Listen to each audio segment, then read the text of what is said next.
اور امین اس کا تو عملی ثبوت موجود ہے کہ بعثت کے بعد 13 برس کے بعد ہجرت ہوئی ہے،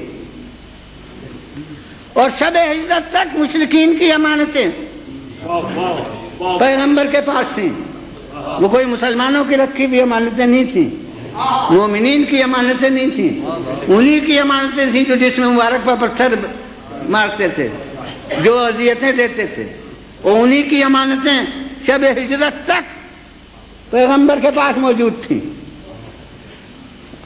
اور ہندوستان کا تو میرا دیکھا ہوا مشاہدہ ہے، یہاں معلوم نہیں کہ کوئی تجربہ ہے یا نہیں، کہ کسی بینک کے متعلق غلط افواہ ہو جاتی ہے کہ ٹوٹ جائے گا، تو لوگ آ کر اپنی امانتیں واپس لینا شروع کرتے ہیں، وہ بیچارہ نہیں ٹوٹنے والا ہوتا تو ٹوٹ جاتا ہے۔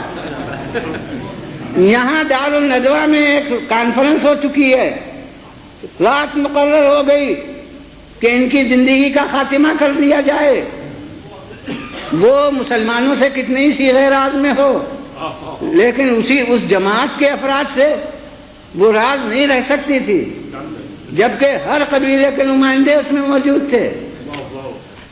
تو اتنا بڑا دارالندوہ میں اجتماع ہو چکا، مجلس مشاورت نے یہ طے کر دیا کہ ان کی زندگی کا خاتمہ کر دیا جائے، اور کوئی جھوٹی روایت نہیں جو یہ بتائے کہ اس دن سے شب ہجرت تک لوگ آ کے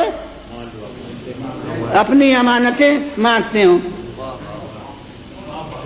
بتاتے کچھ نہیں ہے، جی ہمیں ضرورت ہے دے دیجئے، ہمیں ضرورت ہے دے دیجئے، اصل بات کوئی تھوڑی کہتا، مگر کوئی جھوٹی روایت بھی نہیں۔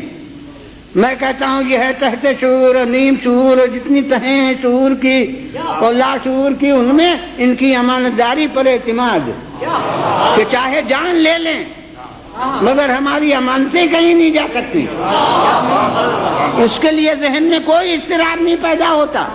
اور میں کہتا ہوں بخدا یہ ان کی امانت داری کی راہ میں رسول کی ایک قربانی تھی کہ اپنے کو خطرے میں ڈال دینا آسان ہے، مگر اپنی عزیز ترین فرد کو خطرے میں ڈالنا یہ بہت مشکل ہوتا ہے۔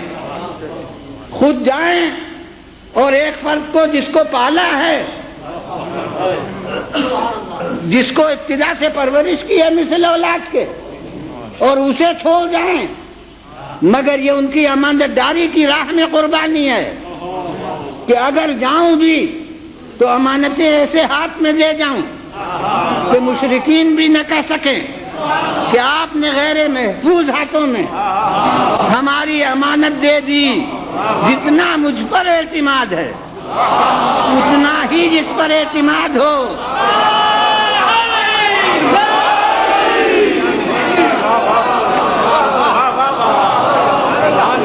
اسے امانتیں سپرد کر کے جاؤں۔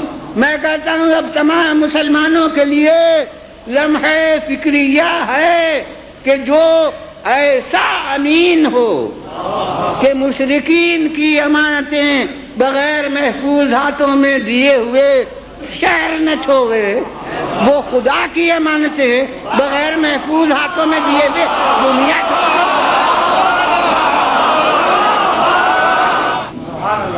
اب پیغمبر نے تو اسی لیے چھوڑا تھا، یہی کام سے پور کیا تھا۔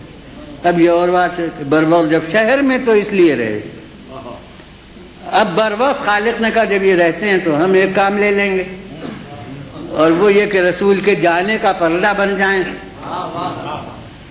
شہر میں رسول نے چھوڑا امانتوں کے لیے، وہ بستر پر لٹایا خدا نے، یعنی انہوں نے مشرکین کی امانتوں کا محافظ بنایا، انہوں نے اللہ نے رسول کی زندگی کا محافظ بنایا۔ صلوات بھیجیے اللہ۔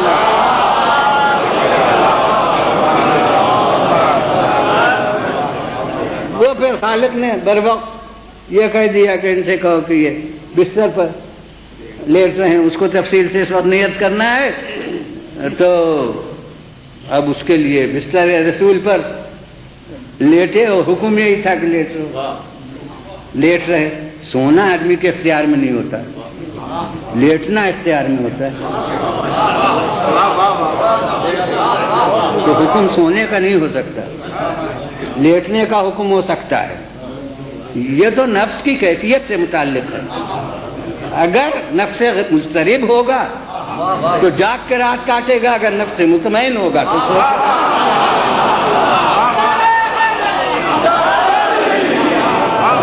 بہرحال اب یہ خاموش فداکاری ہوتی۔